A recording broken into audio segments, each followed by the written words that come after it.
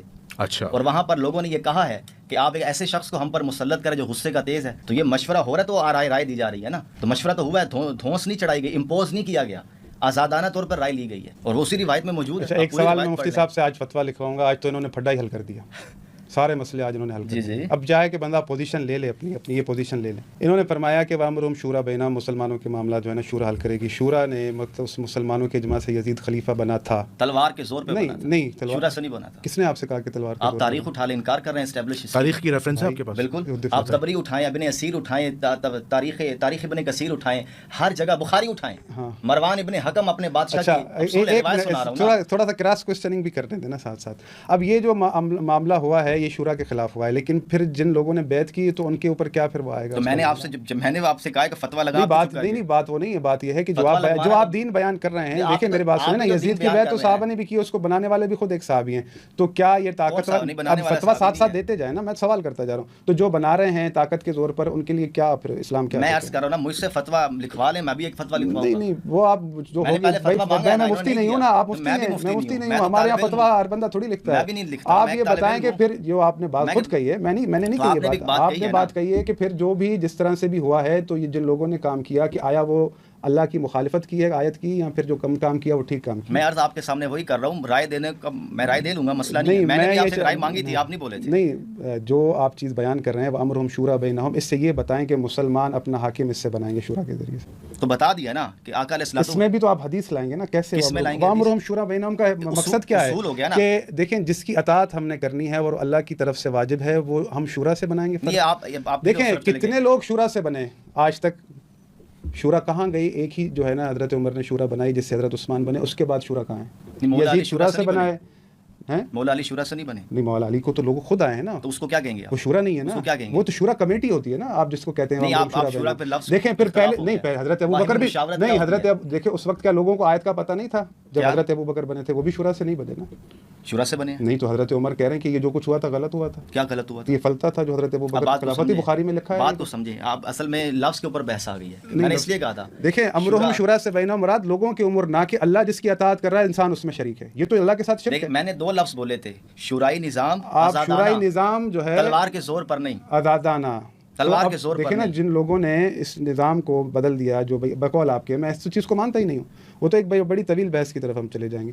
تو یہ جو نظام بدلا گیا, تو پھر ان لوگوں کے بارے میں آپ کیا رائے کہ جو انہوں نے قرآن کی مخالفت کی, شورا کے نظام کو بدل دیا؟ نہیں, آپ نے جب قرآن کی مخالفت, ہم ان کی غلطی بیان کر رہے ہیں. یہ غلطی بیان کر رہے ہیں. اچھا جی بسم اللہ. میں کہہ رہا ہوں نا کہ قرآن مجید اگر کسی کو سمجھ نہیں آیا, قرآن مجید اگر یہ یزید کی بات کر رہے ہیں, قرآن مجید اگر کسی کو سمجھ نہیں آیا تو اس کی تفسیری غلطی. بھائی یہ غلطی کا لفظ انہوں نے کہا, ٹھیک ہے نا, کہ ان سے غلطی ہوگی. کن سے؟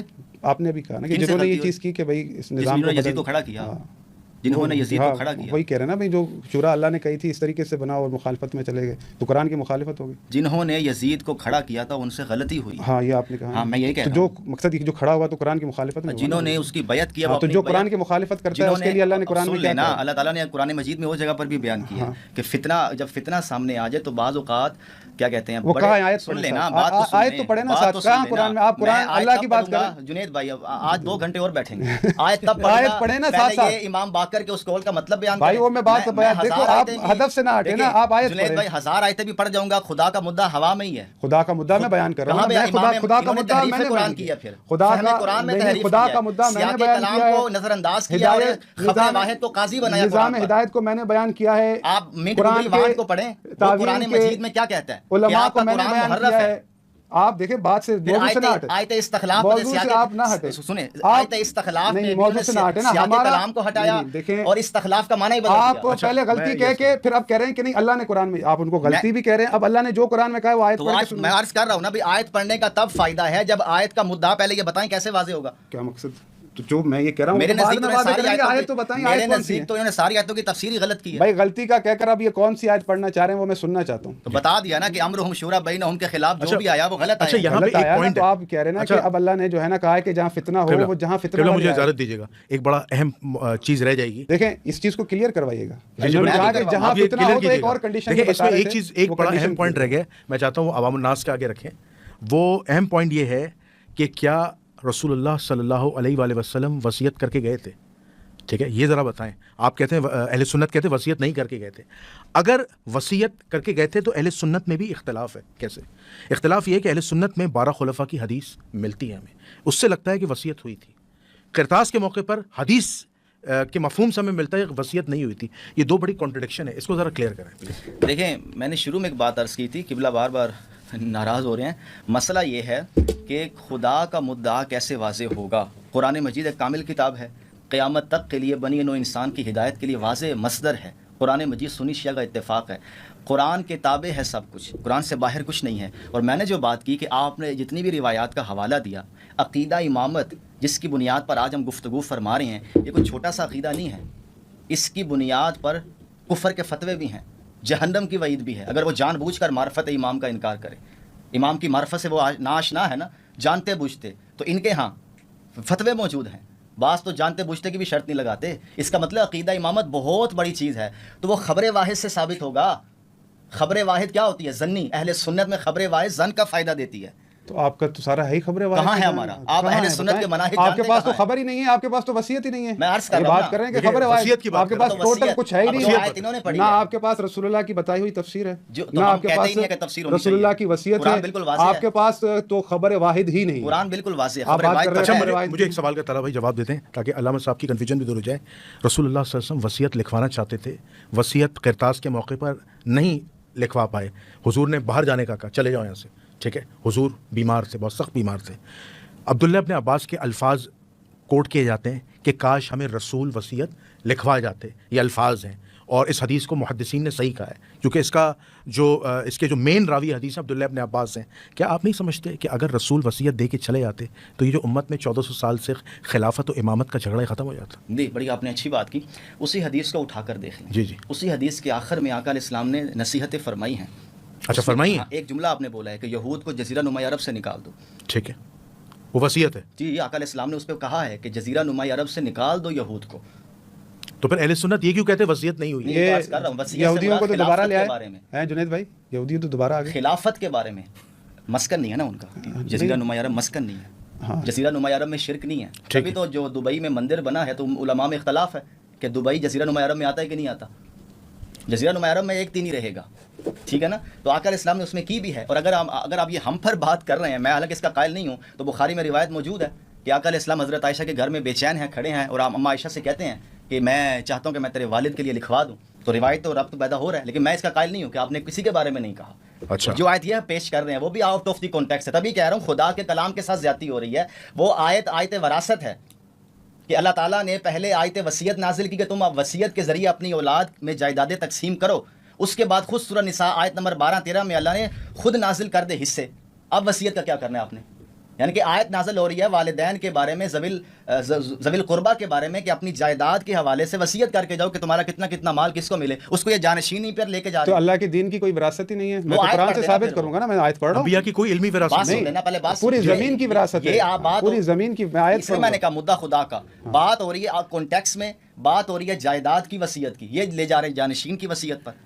خود سے خدا کے منہ میں اپنی بات ڈال. دیکھیں جو بھی جنید بھائی میرے سوال ہیں ان کا جواب لے لیں. امام باقر کے قول کی وضاحت نہیں آئی. نہیں ہزار آیتیں بھی سنا. اچھا وصیت کا مسئلہ تو حل کریں. میں نے کر دیا نا. آقا علیہ السلام نے کوئی وصیت نہیں، کوئی جانشین کے حوالے سے کوئی وصیت امت کو ایسی چھوڑ دیا. ایسی کا مطلب چھوڑ دیا. امت سے مراد یہ کہ لوگوں پہ چھوڑ دیا کہ وہ اپنا خلیفہ خود چنے. قرآن نے اصول بیان کیا ہے نا، امرہم شورا بینہم. اچھا وہ آپ نے بتایا. آقا علیہ الصلوۃ والسلام رسول اللہ لوگوں پر چھوڑ گئے.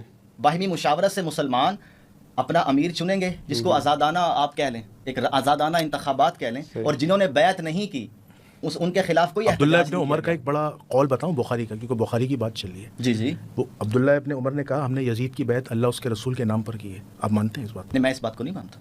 عبداللہ ابن عمر صحابی رسول، آپ کے صحابہ جو ہیں وہ عادل ہیں نا. صحابہ روایت حدیث میں عادل ہیں. کئی ہزار احادیث محدث سے نقل کی. ہر مسئلے میں عادل نہیں ہے، روایت حدیث میں عادل ہے. یہ مسئلہ بھی سنیے. نہیں تو پھر یہ بھی مسئلہ حل ہو گیا نا کہ وہ حدیث ستاروں والی، پھر وہ تو ان کا روایت. چلو اچھا بھائی مان. میں تو 2 سال پہلے. اچھا میں اپنا ایک سوال کرنا چاہوں گا جنید بھائی. دیکھیں جو چیزیں میں نے بیان کی، آیات جو قرآن سے استدلال پیش کیا، اس کے رد میں چلو آیات کے ذریعے سے ہی جو ہے نا رد پیش ہوتا تو مجھے مزہ آتا ہے. بات یہ ہے کہ دیکھیں ہم بچے نہیں ہیں چھوٹے سے، اور یہ سوال کرنا کوئی گناہ نہیں ہے. اگر تو میں ان کی بات مان لیتا ہوں کہ یہ معاملہ جو ہے خلافت کا رسول اللہ لوگوں پر چھوڑ گئے، وامرہم شورا بینہم یہ لے کر آئیں، تو پھر امیر المومنین نے وامرہم شورا اس کا یہی مصداق تھا، تو 6 مہینے کیا قرآن کی مخالفت کی تھی ان کے بقول؟ کیونکہ ہم تو اب نہیں مانتے نا. 6 مہینے تک کیا قرآن کی مخالفت کی؟ جیسا تیسا یزید آ گیا تھا تو کیا امام حسین قرآن کی مخالفت کر رہے تھے؟ وامرہم شورا بینہم، اصحاب نے تو بیعت کر لی تھی نا، لوگ تو جمع ہو گئے تھے نا کسی بھی صورت. تو اس میں اللہ رب العالمین نے ہمیں اس کنڈیشن میں کیا نظام دیا ہے؟ کوئی آیتیں پڑھ کے سنا دیں. وہ جو آیت یہ سنا رہے تھے، دیکھیں یہ اس قدر مہم مسئلہ ہے کہ اللہ کے رسول فرما رہے ہیں کہ من لم یعرف امام الزمان ہی مات میتۃ جاہلیہ، کہ جو بھی اپنے وقت کے امام کی معرفت کے سوا دنیا سے گیا وہ جاہلیت کی موت مر گیا. تو ہر مومن کے لیے یہ ضروری ہے وہ پہچانے کہ اس کا امام کون ہے. یہ مشخص کون کرے گا؟ یہ خود میں ڈھونڈوں گا، خود بناؤں گا، پھر کہوں گا کہ اس کی معرفت کے سوا اگر میں مرا تو میں جہنم میں جاؤں گا، جاہلیت کی موت مروں گا. بھائی بات یہ ہے کہ رسول اللہ صلی اللہ علیہ وآلہ وسلم اب جو آپ کو چیز دے رہے ہیں کہ من لم یعرف امام زمانہ مات میتۃ جاہلیہ، تو اس میں ایک پیچھے بڑا ایک ہدف ہے کہ میں جس امام کو پہچانتا ہوں، جس کی میں معرفت رکھتا ہوں، تو یقیناً اللہ کی طرف سے میرے پاس حجت ہے نا. تو اگر میں اس کی معرفت رکھوں گا تو میں جاہلیت سے بچ جاؤں گا، جاہلیت کی موت سے بچ جاؤں گا. تو یقیناً اس بات میں ہی یہ شامل ہے کہ یہ منصب منصوص من اللہ ہے. یہ جو کہہ رہے ہیں کہ بھائی بات امرہم شورا بینہم، یہ سوال مجھے آج تک اس کا جواب کسی نے نہیں دیا. بھائی بات یہ ہے کہ جب امیر المومنین نے اعتراض کیا حضرت ابوبکر کے سامنے کہ آپ خلیفہ بن گئے، مجھ سے پوچھا تک نہیں. اب یہ کیسی شورا تھی جس میں علی جیسا فرد نہیں تھا، جس میں سیدہ فاطمہ الزہرا نہیں تھی، جس میں امام حسن نہیں تھے، جس میں امام حسین نہیں تھے؟ یہ کیسی شورا تھی؟ تو بات یہ ہے کہ حضرت ابوبکر کو یہ کہنا چاہیے تھا کہ بھائی اللہ نے کہا ہے وامرہم شورا بینہم، اور لوگوں نے مجھے بنا لیا، لوگوں کے اس سے میں بن گیا، آپ کیوں اعتراض کرتے ہیں؟ بھائی اس امرہم شورا میں علی کہاں ہیں؟ بی بی فاطمہ الزہرا کہاں ہیں؟ آج تک اس سے پہلے جن بھی مفتیوں سے میں نے سوال کیا کہ بات کو گول کر کے پتہ نہیں کہاں باتیں چلی جاتی ہیں، نہ باتوں کا جواب ملتا ہے، نہ کوئی ہمیں سمجھ میں آتی ہے کہ بھئی اب ہمیں کیا کریں.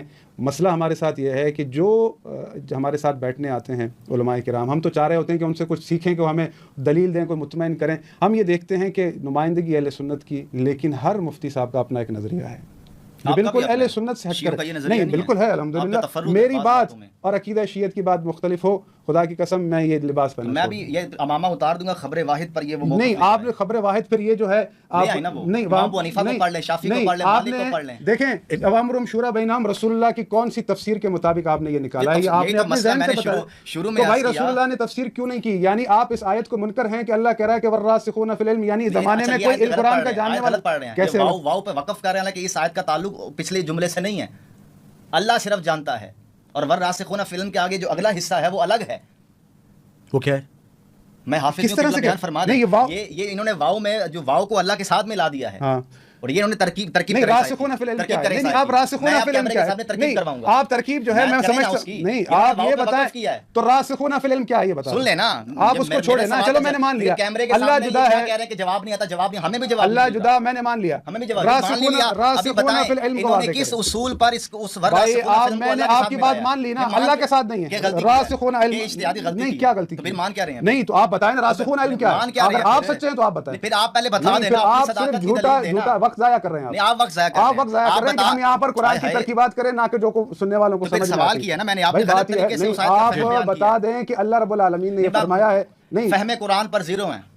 اچھا وہ آپ زیرو ہوں گے، ہمارے پاس الحمدللہ ہمارے ائمہ کی تفاسیر موجود ہیں. ان کا مین پوائنٹ میں چاہ رہا ہوں میری بات سنیں، ان سے پوچھیں رسول اللہ کے بعد سب سے بڑھ کر عالم کون تھا؟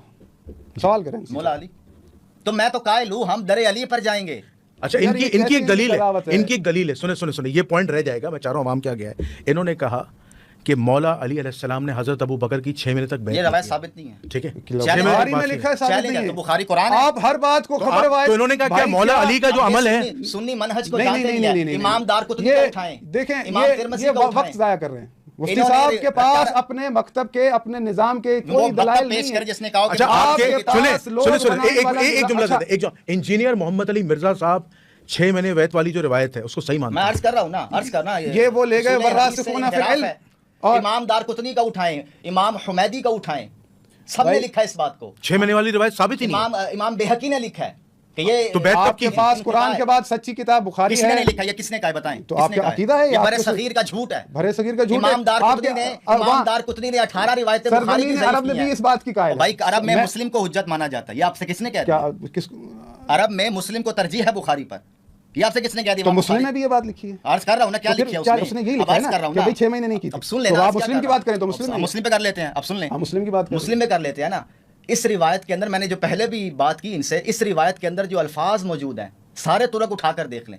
اس کے مد مقابل صحیح و سند روایات موجود ہیں کہ مولا علی نے تیسرے دن بیعت کی جب آقا علیہ السلام کی تجہید و تکفین سے فارغ ہوئے، اس وقت تک معاملہ وہیں پر تھا. کتاب کا ریفرنس دے سکتے ہیں؟ سنن الکبریٰ للبیہقی، اس کے اندر روایت سند پیش کریں. صحیح سند ہے. نہیں سند صحیح سند ہے. صحیح آپ ترکیب کرتے ہیں. میں سند نہیں آپ مجھے یار آپ دیکھیں نا، بات سن لیں. آپ جو مشہور میں نے اپنی کتاب میں وہ روایت نقل کیا. دیکھیں میری بات سنیں، یہ بات کرتے ہیں خبر واحد پہ عقیدہ نہیں آئے گا. ان کے علماء عقیدہ نہیں ہے، جمہور اہل سنت کا یہ عقیدہ ہے کہ امیر المومنین نے 6 مہینے بیعت نہیں کی تھی. جمہور اہل سنت. یہ آپ اپنی ذاتی رائے لے کر آئے ہیں. ویسے میں ان کو آیت بھی پیش کر رہا ہوں اور یہ کہہ رہے ہیں کہ نہیں خدا کا مدعا کیسے. آپ بتائیں خدا کا مدعا. آپ کے ابن حجر اسقلانی اور یہ ساری چیزیں آپ کے پاس جو آج تک چیز رائج تھی، اب یہ بخاری مسلم سے بھی ہاتھ اٹھا لیے انہوں نے. ان کے سارے مورچے نہیں آپ نے کیوں اٹھایا؟ آپ اس کو قرآن کے بعد سچی کتاب کہتے ہیں، آپ آ جا کر اس کے ہاتھ اٹھا لیے. نہیں آپ مجھے دیکھیں، میری بات سنیں، ایک آیت ہو نا تو پھر مسئلہ ہے. ان سے پوچھیں کہ یہ جو قرآن کی آیت ہے وَيَقُولُ الَّذِينَ كَفَرُوا لَسْتَ مُرْسَلًا قُلْ كَفَىٰ بِاللَّهِ شَهِيدًا بَيْنِي وَبَيْنَكُمْ وَمَنْ عِندَهُ علم الكتاب. اس کا ہدف کیا ہے؟ سورۃ الرعد کی آیت نمبر 43 امیر المومنین سیاق کلام میں اہل کتاب اللہ کافروں سے مخاطب ہے. وَيَقُولُ الَّذِينَ كَفَرُوا لَسْتَ مُرْسَلًا. امیر المومنین خود کہہ رہے ہیں کہ یہ میری سب سے بڑی فضیلت ہے. امیر المومنین تو پھر آپ سر دین سے ہاتھ اٹھا لیں. آج سارے دین آپ نے جو باتیں رسول اللہ سے سنی، آپ نے جو دین سنا رسول اللہ سے سنا. یار یہ کیسی باتیں کر رہے ہیں؟ مجھے تفسیر بیان کریں. جنید بھائی یہ بچکانہ باتیں کر رہے ہیں. آپ یہ مجھ سے کہہ رہے ہیں آپ نے مولا علی سے سنا ہے، تو انہوں نے جو دین ان کے پاس ہے انہوں نے رسول اللہ سے سنا.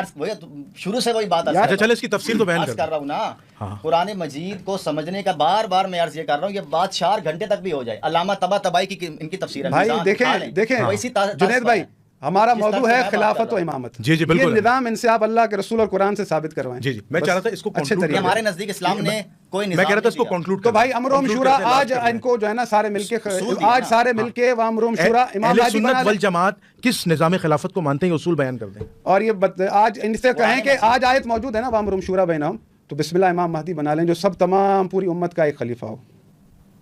آج کیوں نہیں بناتے؟ تو جو نہیں بناتا اس سے پوچھیں نا. اچھا تو اب پوری امت سے پوچھ رہا ہوں نا میں آپ کے ذریعے سے. آپ بتائیں نا بھائی کیوں نہیں ہو رہا؟ آپ اس نظام کو نہیں مانتے نا. آپ تو اس نظام کو نہیں مان رہے نا. تو بھائی یہ ہے کہ بھائی یہ نظام اللہ کی طرف سے نہیں ہے تو ہم کیوں انتظار کریں؟ پھر ہم بنا لیں خود، یا جنید بھائی خلیفہ بن جائیں یا یہ بن جائیں. عرض کر رہا ہوں نا ہمارے یہاں ایک اور روایت بھی موجود ہے، علیکم بسنتی وسنت الخلفاء الراشدین المہدیین. یہ مہدی کے لفظ کے اوپر جو اتنا بحث کیے جا رہے ہیں. اچھا ابھی ان سے میں نے پوچھا سوال کر لیا عالم کون ہے؟ امیر المومنین عالم ہے نا. تو امیر المومنین عالم ہیں، حضرت ابو بکر خلیفہ ہیں، تو ہدایت کون کرے گا؟ میں عرض کر دیتا ہوں. حضرت ابو ایک خلیفہ موجود ہیں تو جس سے ہدایت لینی ہے. اب یہ تو آپ دیکھیں نا کتنا بڑا کانٹرڈکشن ہے. ایک منٹ مفتی صاحب، امیر المومنین کو عالم مانتے ہیں، عالم کہہ رہے ہیں، اور عالم جو ہے وہ بیعت کرے کس کی جو ان سے کم علم والا. نہیں دیکھیں نہیں میری بات سنیں نا، جو فتویٰ امام زید پہ وہ ہم پہ نہیں. آپ جو ہے آپ قرآن کو نہیں مان رہے، آپ مجھے حضرت کیونکہ بحث بڑھتی ہے. نہیں میری بات سنیں، عالم امیر المومنین کو مانتے ہیں تو یعنی جو خلیفہ بنتا ہے وہی ہدایت دیتا ہے بقول ان کے، وہی سارا دین دیتا ہے. آپ نے شروع میں کہا کیا کہا ہے کہ بھائی جو خلیفہ بنانے کی ضرورت اس لیے ہوتی ہے کہ وہ تمام امور کو سنبھالتا ہے. تو ہدایت کا دیکھیں ان کے پاس ان کے جو حکومت کے امام ہیں وہ دوسرے ہیں، ان کی حدیث کے امام دوسرے ہیں، ان کی فقہ کے امام دوسرے ہیں.